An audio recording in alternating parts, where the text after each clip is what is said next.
Increasing your social reach can be a challenge, particularly if you want to do it without spending a ton of money. While paid advertising can certainly work, you might want to try something that's a bit more unconventional: influencer marketing. If you've ever seen one of those old commercials that features an actor saying something like, "I'm not a doctor, but I play one on TV," then you've experienced influencer marketing. Basically, influencer marketing features an influential person endorsing a product or service. The hope is that the audience of the commercial, or in this case the audience of the Facebook post or tweet, will see the product and be influenced by that fact that someone that they admire has endorsed it. You may have heard of celebrities like Kim Kardashian being paid large sums of money to promote certain products. That's influencer marketing. Ideally, the influencer in question should be someone who has some authority in terms of recommending the product. For example, a student athlete might not be tempted by a dry ad for a new basketball shoe, but find himself unable to resist when he sees that same shoe has been endorsed by a basketball legend. If you want to use influencer marketing, you'll need to find influencers who speak to your target audience. A good place to start is to look for authority figures in your industry. You might know of a popular blogger or creative person who people admire. Paying for celebrity influencers can be expensive, but not if you view the word celebrity as a relative term. He might not be a celebrity in the traditional Hollywood sense of the term, but most internet marketers would kill to have Neil Patel endorse their product.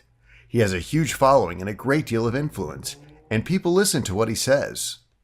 You could try looking for people that your audience admires, even if they're not in your industry. For example, you might run a martial arts studio and know that many people in your target audience admire a particular martial artist. If you can connect with that person and get them to mention your studio, that could have a huge impact on your marketing. How should you approach influencers? The first way is to start with a slow build. If you're targeting a particular blogger in your industry, you might want to start by following their blog and leaving thoughtful comments and questions. After you build some rapport, you can approach them via email. Another option is to pick up the phone and make a direct pitch. If you already know a potential influencer, even tangentially, then the personal touch might be preferable to email. You need to be comfortable on the phone to take this approach, but it can be very effective to ask this way. Keep in mind that most influencers have a quote, a fixed amount that they charge for a social media mention.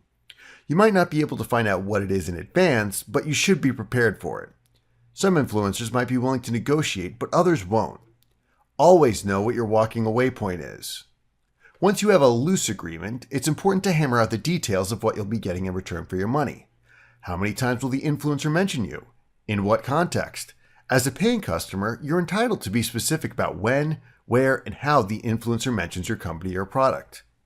The key to using influencer marketing successfully is to pick the right influencer. You need someone who is authoritative and appealing to your target audience, and someone who has a large enough social following to make the expenditure worthwhile.